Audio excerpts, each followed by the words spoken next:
وداعيا إلى الله بإذنه وسراجا منيرا জামাতাকে এই শর্তের উপর ছেড়ে দিয়েছিলেন যে তিনি নবী নন্দিনী হযরত জয়নব রাদিয়াল্লাহু আনহুর পথে বাধা হয়ে দাঁড়াবেন না।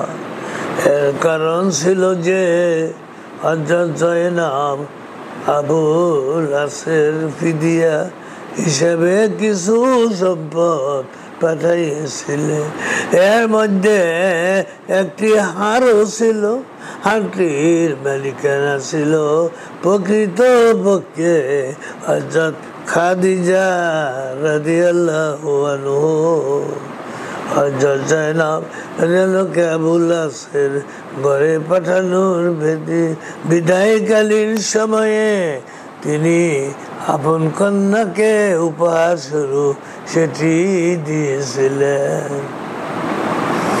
রাসূল সাল্লাল্লাহু আলাইহি ওয়াসাল্লাম তা দেখা মাত্র তার দুই চোখ অশ্রু সজল হয়ে উঠে, আবেগে কণ্ঠস্বর রুদ্ধ হয়ে আসে। তিনি জামাতা আবুল আসকে ছেড়ে দেওয়ার ব্যাপারে সাহাবাদের মতামত চান। সাহাবারা প্রিয় নবী সাল্লাল্লাহু আলাইহি ওয়াসাল্লামের এই প্রস্তাব শ্রদ্ধাভাবে অনুমোদন করেন। অতঃপর রাসূল সাল্লাম তার জামাতা আবুল আসকে এই শর্তে ছেড়ে দেন যে আজ হযরত জয়নবকে মুক্তি দিবে। মুক্তি পেয়ে জয়নব রাদিয়াল্লাহু আনহু হিজরত করে মদিনা চলে আসে। রাসূল সাল্লাল্লাহু আলাইহি ওয়াসাল্লাম হযরত যায়েদ ইবনে হারেসা এবং অন্য একজন আনসারী সাহাবীকে মক্কায় প্রেরণ করেন। তাদের বলা হয়, তোমরা মক্কার উপকণ্ঠ অথবা যার নামক জায়গায় থাকবে। হযরত জয়নব রাদিয়াল্লাহু আনহু তোমাদের কাছে দিয়ে যখন যেতে থাকবেন তখন তাকে সঙ্গে নিয়ে আসবে। এই দুইজন সাহাবী মক্কায় গিয়ে হযরত জয়নব রাদিয়াল্লাহু আনহুকে মদিনায় নিয়ে আসে। যুদ্ধবন্দীদের মধ্যে সুহাইল ইবনে আমর ছিলেন। তিনি ছিলেন একজন খ্যাতিমান বক্তা।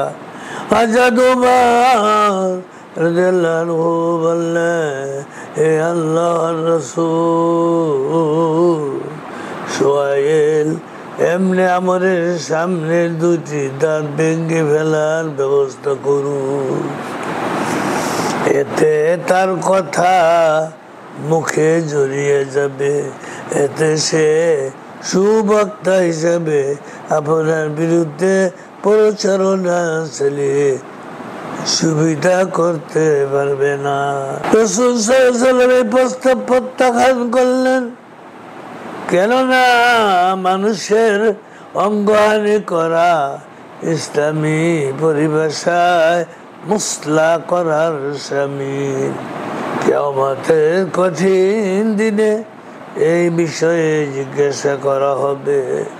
হযরত সাদ ইবনে নুমান রাদিয়াল্লাহু আনহু উমরা পালনের জন্য বেরিয়েছিলেন। এই সময় আবু সুফিয়ান তাকে গ্রেফতার করে। আবু সুফিয়ানের পুত্র আমার যুদ্ধবন্দী ছিল। রাসূল সাল্লাল্লাহু আলাইহি ওয়াসাল্লাম আমারকে আবু সুফিয়ানের হাতে ন্যস্ত করা বিনিময়ে তিনি হযরত সাদকে মুক্তি দিলেন। আখিরু দাওয়ানা আনিল হামদুলিল্লাহি রাব্বিল আলামিন।